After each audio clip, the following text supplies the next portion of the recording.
we're telling you how to love, the first question is why should I even do it?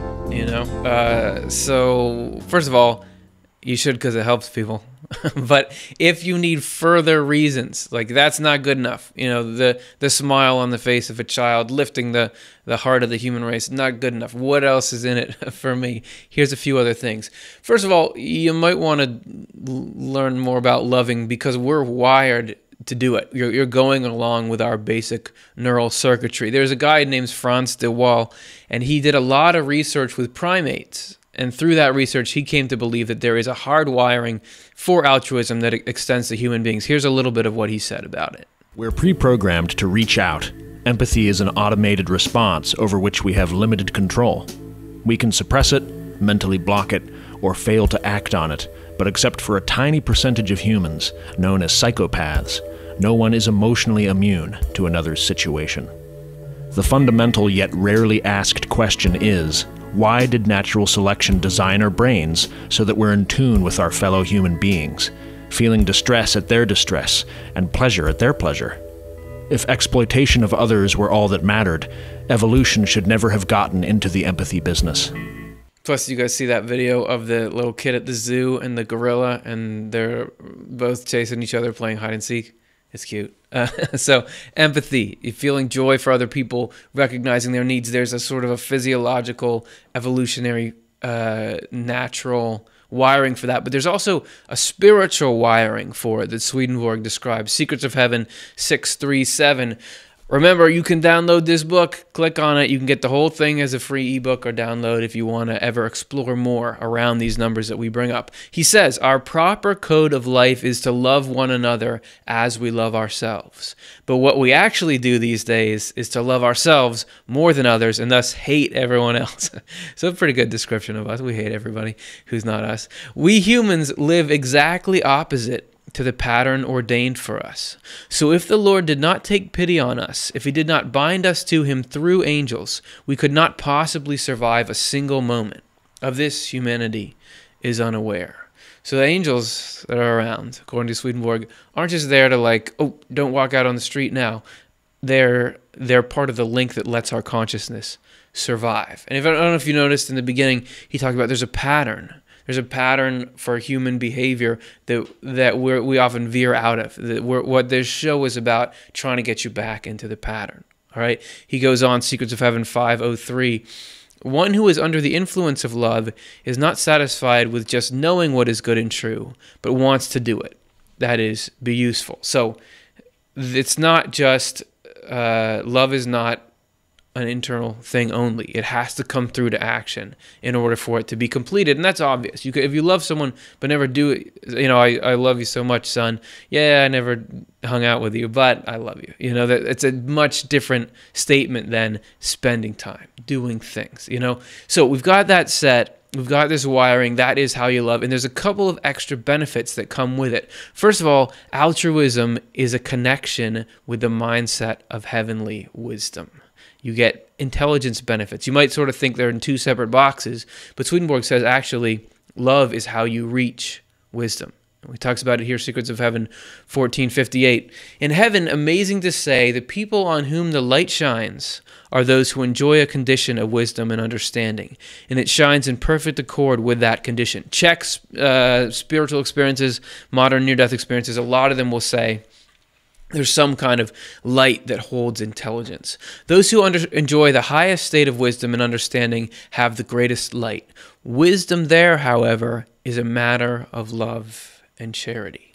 Here, it seems pretty separate. Like you can have some very, very smart people who are not that nice and really good, kind-hearted people who appear relatively simple. Swedenborg is saying that actually, in the spirit, where we're all headed, the more loving you are, the smarter you are. People will describe in their near-death experiences, I had all the knowledge in the world, you know, and that opening to that kind of stuff, actually love is what opens that up, right? He goes on, Secrets of Heaven 1224.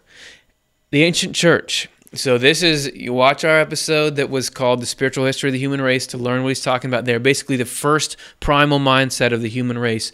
The ancient church, the one that had depth, primal in its positive sense, was endowed with wisdom, understanding, secular learning, and knowledge of truth and goodness.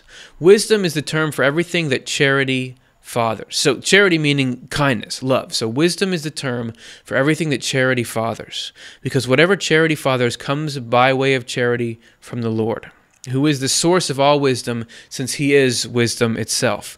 This is the origin of true understanding, which is the origin of true learning, which is the origin of true knowledge.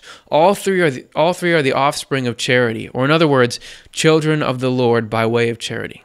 And in fact, not one of them, not understanding or secular learning or religious knowledge, has any life except that drawn from wisdom, which belongs to charity, which is the Lord's.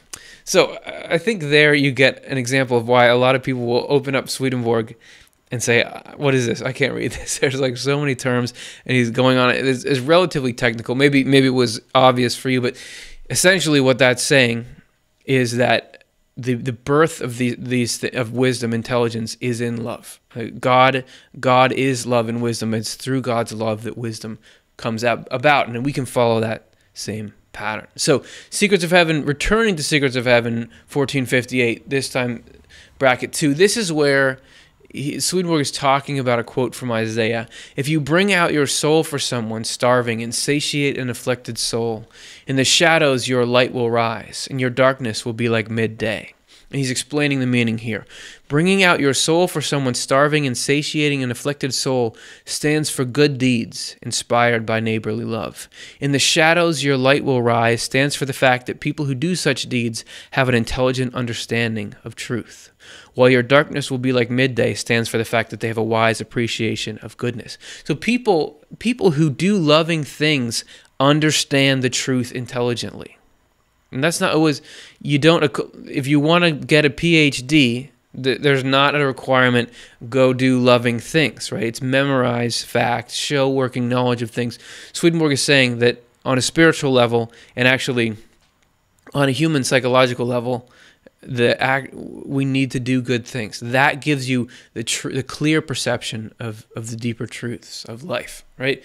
So there's a reason you might want to be nice. If you don't already want to be, you'll get smarter. You'll be a smart person then.